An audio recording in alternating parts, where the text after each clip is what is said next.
പെൺമക്കളുടെ കല്യാണം കഴിഞ്ഞാൽ ഭർത്താവിൻ്റെ വീട്ടിലെ കാര്യങ്ങൾ വരെ നിയന്ത്രിക്കുന്നത് ആരാ? ഈ മകളുടെ ഉമ്മയാണ്. അതിനനുസരിച്ച് ഈ മോള് നീങ്ങുള്ളൂ. നേരെ ഓപ്പോസിറ്റ് വെക്കുമ്പോൾ ഭർത്താവ് ഉമ്മ പറയുന്ന മാത്രമേ കേൾക്കുള്ളൂ. ഭാര്യ ഒന്ന് പുറത്തു പോകണമെന്ന് പറഞ്ഞാൽ അതിനോട് സമയമില്ല. ഒന്ന് മാട്ടൂലൊന്ന് പോയി വരാം, ബസ് സ്റ്റേഷനിൽ നിന്ന് പോയി കറങ്ങി വരാമെന്ന് പറഞ്ഞാൽ ഭർത്താവിന് സമയമില്ല. അതും ഉമ്മയോട് ചോദിക്കണം. നമ്മളൊരു ഭാര്യ ഭർത്താക്കളാകുമ്പോൾ നമ്മുടെ മക്കളുടെ വിവാഹം കഴിഞ്ഞാൽ അവർക്ക് തീരുമാനങ്ങൾ എടുക്കാനുള്ളൊരു സ്വാതന്ത്ര്യം അവർക്കുണ്ട്.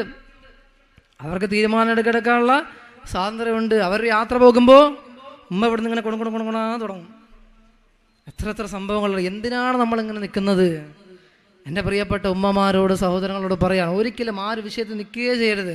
അവരവരുടെ സ്വാതന്ത്ര്യത്തിന് തീരുമാനങ്ങൾ എടുക്കട്ടെ. നമുക്ക് എന്തെങ്കിലും ഉണ്ടെങ്കിൽ നമ്മുടെ അഭിപ്രായങ്ങൾ പറയാമെന്നതല്ലാതെ കല്യാണം കഴിഞ്ഞാൽ നമ്മുടെ നിലയ്ക്കനുസരിച്ച് ഞാൻ വരച്ച വരയിൽ നിൽക്കണമെന്ന് പറയുന്നത് ഒരിക്കലും യോജിച്ചതല്ല.